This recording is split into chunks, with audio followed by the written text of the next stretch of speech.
Fancy seeing you here, Professor McGonagall. He turned to smile at the tabby, but it had gone. Instead, he was smiling at a rather severe-looking woman who was wearing square glasses exactly the shape of the markings the cat had had around its eyes. She, too, was wearing a cloak, an emerald one. Her black hair was drawn into a tight bun. She looked distinctly ruffled. "How did you know it was me?" she asked. "My dear Professor, I've never seen a cat sit so stiffly." "You'd be stiff if you'd been sitting on a brick wall all day," said Professor McGonagall.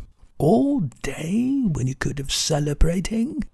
I must have passed a dozen feasts and parties on my way here." Professor McGonagall sniffed angrily.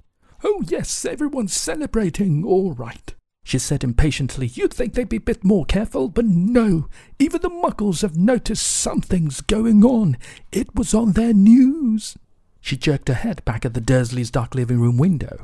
"I heard it. Flocks of owls shooting stars. Well, they're not completely stupid. They were bound to notice something. Shooting stars down in Kent.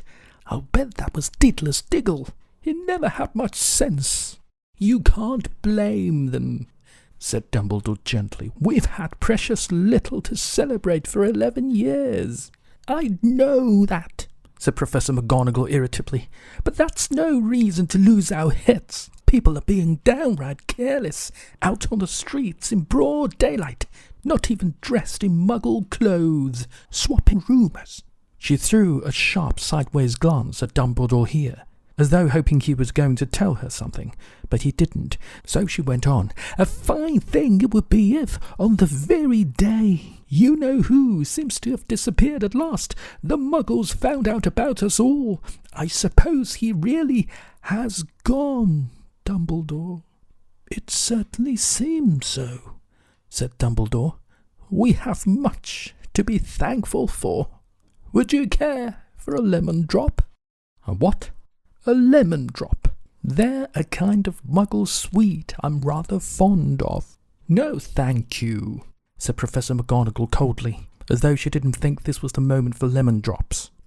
"As I say, even if you-know-who has gone, my dear Professor, surely a sensible person like yourself can call him by his name?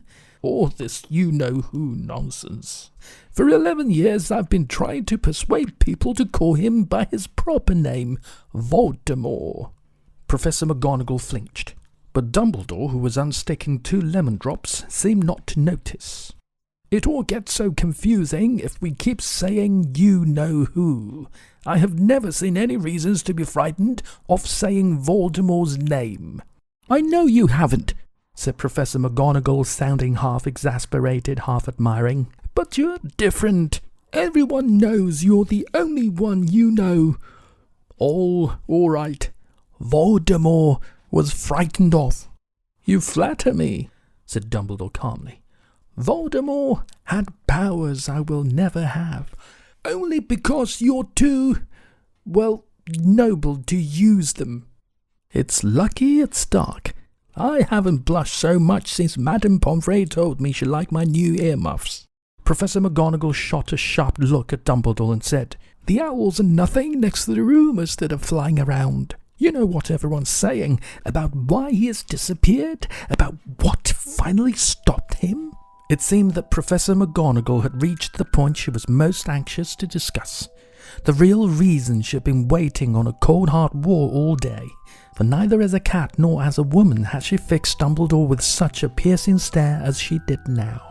It was plain that whatever everyone was saying, she was not going to believe it until Dumbledore told her it was true. Dumbledore, however, was choosing another lemon drop and did not answer.